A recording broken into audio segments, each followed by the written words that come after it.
Welcome to Stories of Impact. I'm your host, Tavia Gilbert, and along with journalist Richard Sergey, every first and third Tuesday of the month, we share conversations about the art and science of human flourishing.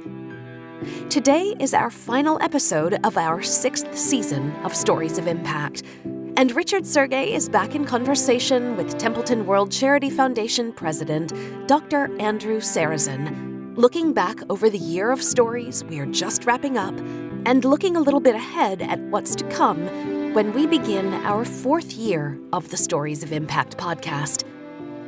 Let's begin at the beginning. Here's Dr. Serazin. So the mission of the Templeton World Charity Foundation is to fund innovations for human flourishing. We support research. We fund the development of new tools and interventions, and we also create movements to launch those innovations for wider impact. How does TWCF fit within the Templeton philanthropies? We have 2 sister philanthropies, the Templeton Religion Trust and the John Templeton Foundation. As a family of philanthropies, we have some similarities, but also some differences.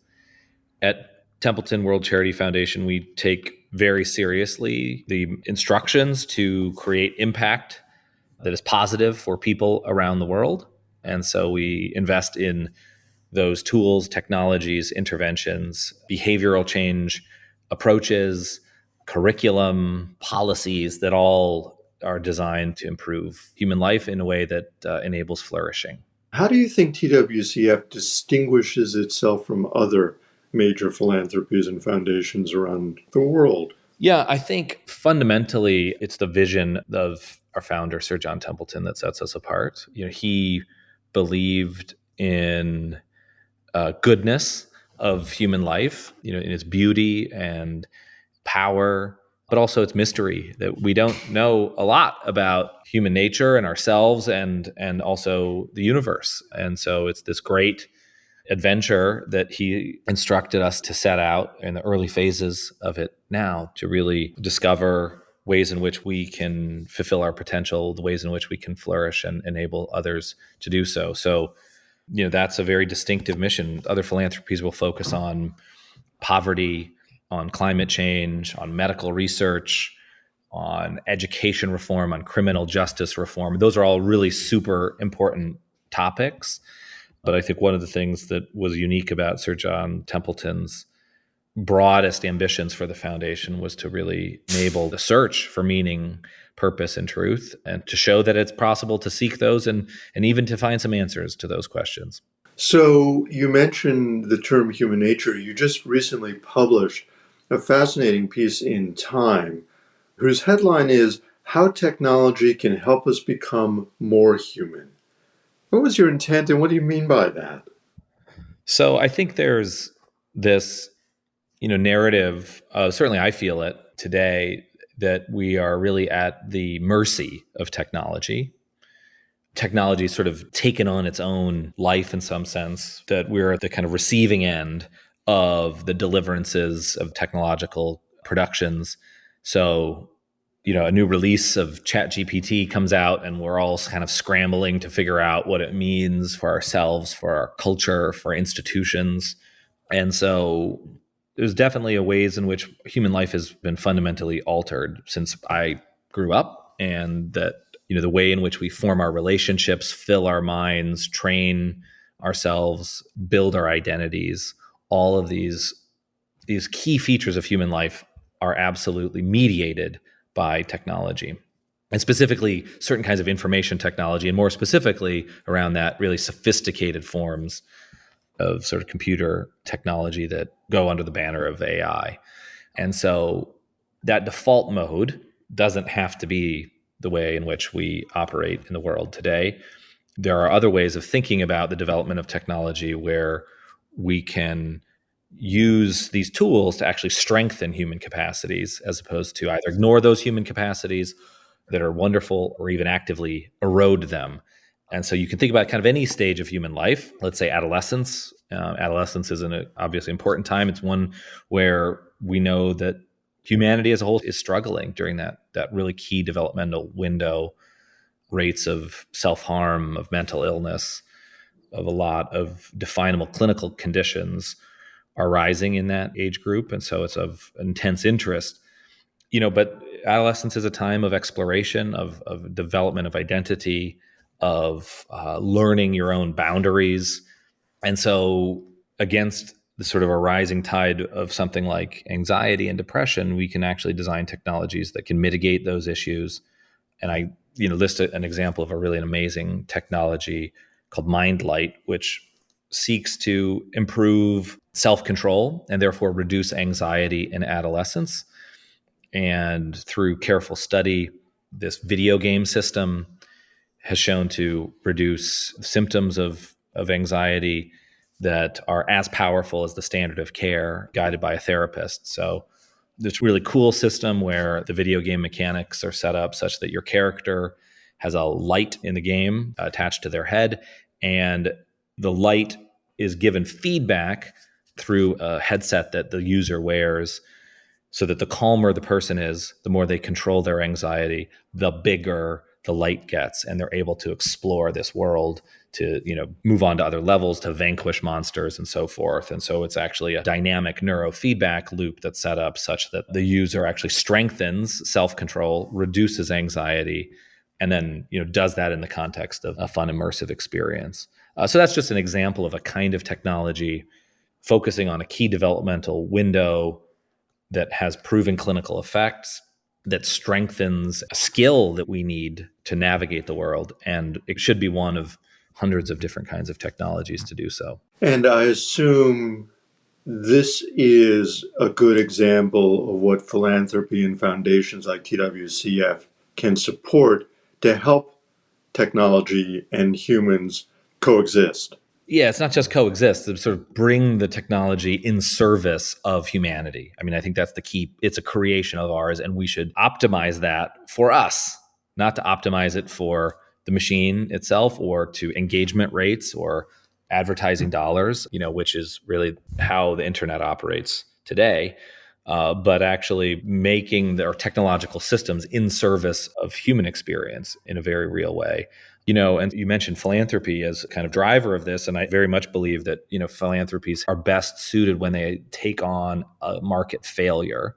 And this is certainly a classic market failure there's a lot of research on things like forgiveness or gratitude, humility, curiosity, wisdom, these things that are really the substance of our life, the things that we think are super important, the things that we want to enable in our kids, the things we hope our communities value. And so they're so important, yet they don't really filter out into many, many different kinds of cultural products that our society creates, including one of the most important cultural products, technology. And why is that? Why do you think that is? Well, it's because there's a gap between research and practice, or research and practice and policy and culture, where actually philanthropy, I would argue, has an obligation to step in.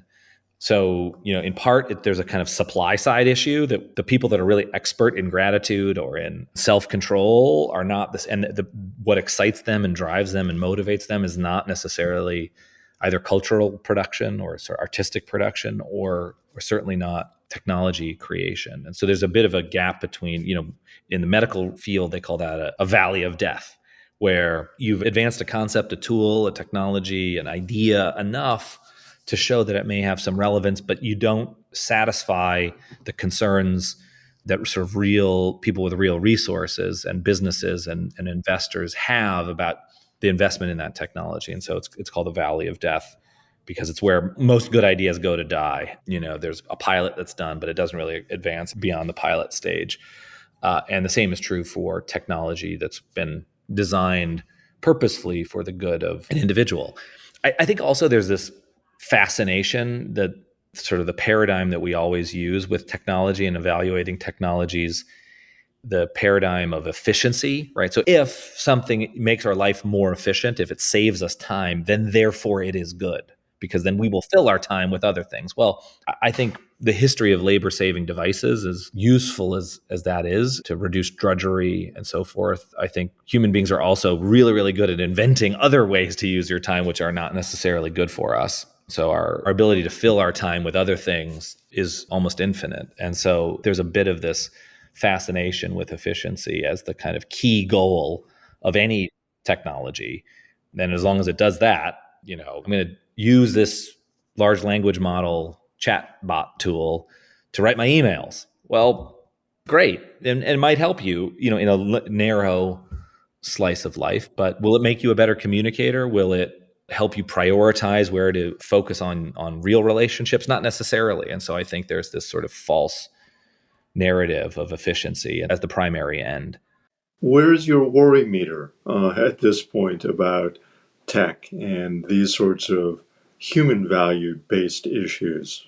You an optimist, pessimist? Where do you come down? Well, I mean, over the long run, I'm an optimist for sure. I think we will navigate these transitions over a long period of time. I think I'm probably more neutral to pessimistic in the short term, because I think that there are a lot of things which specifically around large language models and sort of the chatbot technology will only actually further entrench large interests, government or commercial interest, rather than offer this kind of democratization tool. It's really, really clear with the kind of new chatbots that have been released in the last 6 months that it takes very little to copy.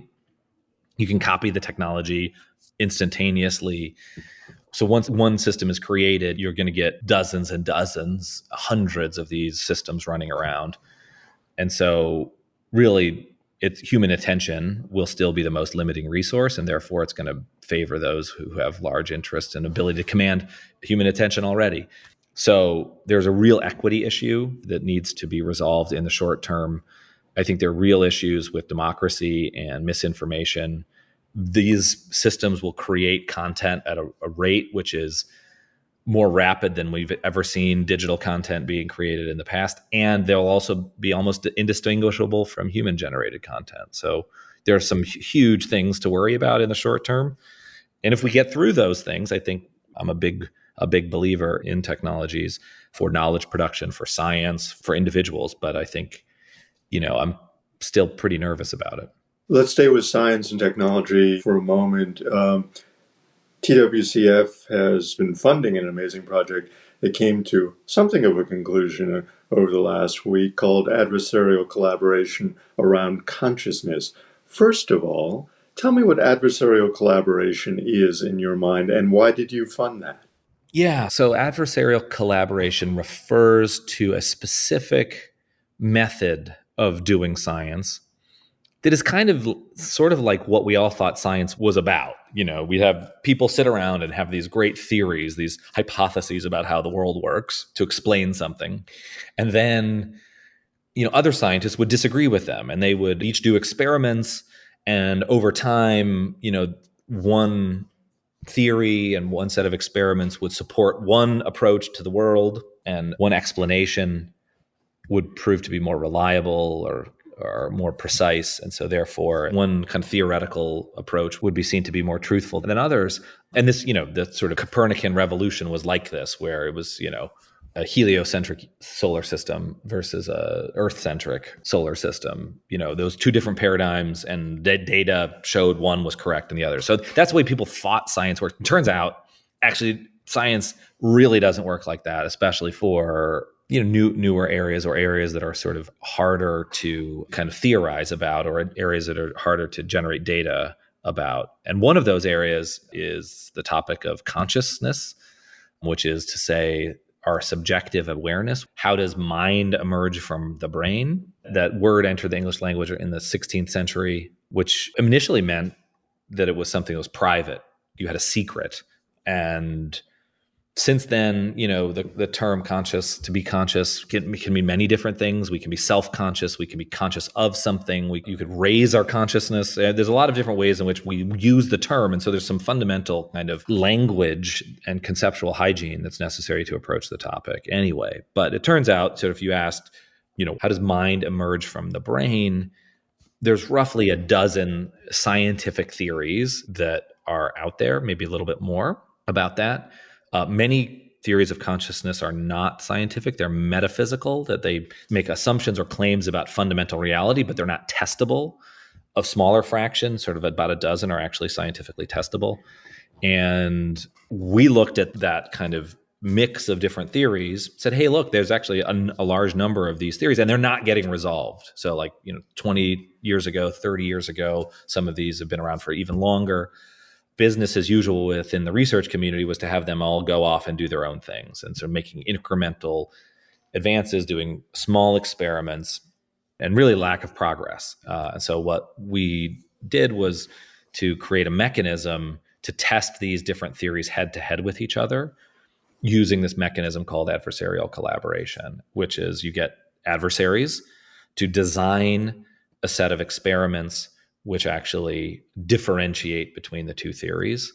So a common set of experiments that are repeated by independent parties in multiple labs around the world, so that the individual, team A is not doing the experiments for team A and team B is not doing experiments of team B. There's actually a third party that is doing experiments, and then all the results get pulled together. And the idea was that they will cause the theories to evolve more rapidly. They'll cause revisions to theories because both groups agreed in advance to the experiments. And that's what we saw with the first, just a little over 2 weeks ago, I think, that the first set of adversarial collaboration results were released in a preprint archive testing one theory of consciousness, the global neuronal workspace theory, versus another one, integrated information theory of consciousness. And the results, the project was a success in the sense that experiments were completed. The experiments did identify some areas where there was support for integrated information theory. In at least 2 of its predictions were shown to be supported by the data, whereas the results for global neuronal workspace theory were more mixed in this context. So the project was a success in the ways in which the theories either found support in the evidence or did not. And what that's going to do is cause the individual teams to revise their own thinking, because in no case was one theory shown to be totally accurate in its predictions. And so, there's going to be a rapid evolution for explaining the data that came out of that. And we expect several other studies within the next year that will cause even further revision. So, the idea is that science makes progress because there's iterative confrontation with reality that causes you to change your own theories about how the world works. And from that point of view, the project has been a tremendous success so far, and we look forward to a number of other research findings that will emerge over the next year. What do you think surprised you the most? I thought what was really, really cool was the way they wrote the paper. And so this it hasn't been peer reviewed yet. It's been submitted to some really high profile journals. But what was really interesting was the way that they wrote the paper was that, remember, there are 3 teams. There's the kind of experimental team who didn't have a dog in the fight, so to speak. There's team A and team B. The whole group wrote the introduction section, the method section, and the results section of the paper. Each individual team wrote individual sections for the interpretation, which I thought was a really wonderful way to kind of have one paper that everyone wrote on, but they didn't have to agree on every single detail, and that was okay. And I think science should have more of that. It was a really surprising, and I think a delightful surprise that, there were skeptics initially to say that actually, if you did this, no one would ever agree or sign up to put their name to the final paper that came out of the data. And that was not true. This team in particular coalesced around a paper. They had different interpretations and they accommodated those differences, but they allowed them to submit one article. So that, again, that was a really pleasant surprise. And, there were skeptics to see whether that was something that would be possible. Changing gears, one of the major initiatives this past year has been around the issue of forgiveness. Tell me a little bit about it and how you connect it to human flourishing. Yeah, I mean, forgiveness and redemption and, other ways in which we deal with the real world in productive ways is so important, because it's one thing to sort of idealize a state of flourishing that, yes, we're going to, prosper and have, joy in our lives and laugh and, find meaningful moments. But anybody that's lived any length of time knows that that's, we don't live in that world. And so there's this real sense in which to flourish means to be able to navigate imperfection and trauma and hurt and the bad things that happen in people's lives. And and move past that. And forgiveness is this amazing example of a mechanism, a tool that we have to convert these really, really awful experiences into positive experiences. I sometimes say that it's a sort of emotional alchemy or psychological alchemy, where you convert psychological garbage into gold. And that's really what it is. And it seems to be absolutely essential for human life. Archbishop Desmond Tutu said that forgiveness is like oxygen. It's freely available to all of us. And so in April, results were released for the world's largest forgiveness intervention trial in 5 countries. The intervention was a 2-hour workbook that doesn't require a therapist, and it uses a model called REACH, which is a model developed by Professor Everett Worthington and colleagues that leads a person through a process. In about 2 hours, this workbook takes place. And the basic mechanisms are that, a person decides to forgive, commits to forgiveness, so uses, what's known as cognitive mechanisms, but then also goes through a series of exercises to visualize a person forgiving the person that has harmed them, to give a gift of forgiveness, or an altruistic gift. And this is all designed to engage the emotional centers in the brain. And this 5,000 person trial in 5 countries showed that this 2-hour intervention had some significant effects on symptoms for depression and anxiety. So it's the world's largest trial ever for a forgiveness intervention. The number of participants in the study were more than all of the combined participants for all of the forgiveness trials that were attempted up to this point. And the foundation is super committed to taking the results of this trial and finding ways for practitioners, whether they're mental health workers or pastors or imams or rabbis or teachers, to use the results of this study to benefit the people that are in their lives. As you look over the horizon for the foundation, what do you think are some of the new frontiers worth exploring?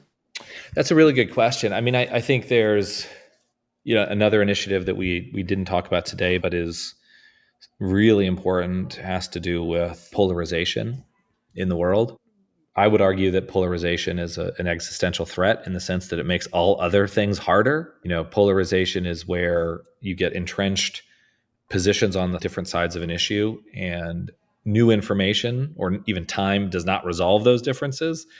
You only exacerbate those differences. And so it's a collective phenomenon. It's kind of like a kind of a pathology, a cancer that affects groups of people. And I think, right now we have about 20 active projects on looking at the mechanisms that drive polarization at a fundamental level. So we're not interested in a particular topic, but really, what are the underlying mechanisms? Is that trust? Is it identity? Is it the dynamics of how people communicate, or other basic features that we can look at almost any situation, any place that people are polarized, and specifically identify like what are the causes of that polarization, and therefore what interventions may target some of those causes to unravel it. So I think that's a big area. It will only get worse, per the discussion about artificial intelligence. So hugely important, I think, continuing to grapple with the threats of artificial intelligence for humanity. Why I wrote that article was because I think that's a really important direction for the world. And I think the foundation has an absolutely unique role in standing for some of the things that make us most human and are worth celebrating. And therefore, investing in research and practice to institutionalize those are absolutely part of the future. Broadly on human flourishing, I mean, you pivoted the foundation a couple of years ago to focus on this, what some may call an ethereal term of human flourishing, but you successfully transitioned the entire foundation to work on this issue. It's central to its success in many ways now, on all sorts of different levels: science, technology, virtue. We're finding our way through this. I think the goal for the sort of fundamental belief was that we should speak in terms, we should have goals for the foundation. Society should have goals, which are really about the positive production of some outcomes that align with what we know to be true, that life is worth living for a reason, not because our heart beats, although that's kind of essential, but because it's filled with moments and relationships and experiences which give us meaning. And so that's what the whole idea around human flourishing was about, was to try and take what is this admittedly vast space, but make progress in identifying some of those key factors.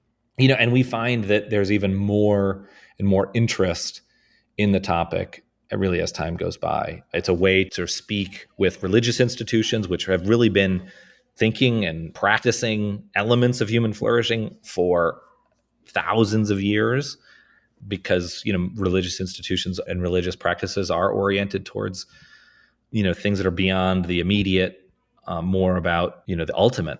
So it found a way to integrate work on religious institutions and religion and belief with medical research, with psychological research, with the best science that's available on all those topics. And so it is a broad tent, but I think it is meaningful, and we're seeing more and more interest in researchers around the world and policymakers around the world to take on this mantle of human flourishing and to talk about it and mention it in policy speeches, in major addresses in the scientific literature. So we do see the seeds of that, and that's going to continue over the next hopefully decades. And you'll be holding your second annual global conference on this. That's right. November 29th and 30th this year. It'll be virtual. So programming over 2 days. That is a moment for this growing group of researchers to come together, but also people who are interested in using science to benefit their lives will be part of the program as well. We're always grateful to be in conversation with Dr. Serazin, whose innovative leadership over the last 7 years has continued the vision of Sir John Templeton. We are taking a couple of weeks off for the summer, but we'll be back in September to start our 4th year of programming. We can't wait to share new, inspiring stories about human flourishing. If you enjoy the stories we share with you on the podcast, please follow us and rate and review us.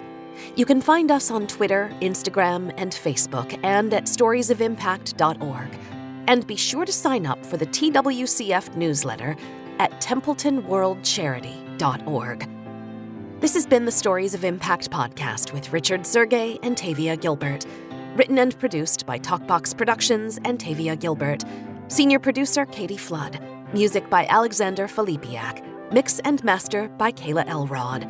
Executive producer Michelle Cobb. The Stories of Impact podcast is generously supported by Templeton World Charity Foundation.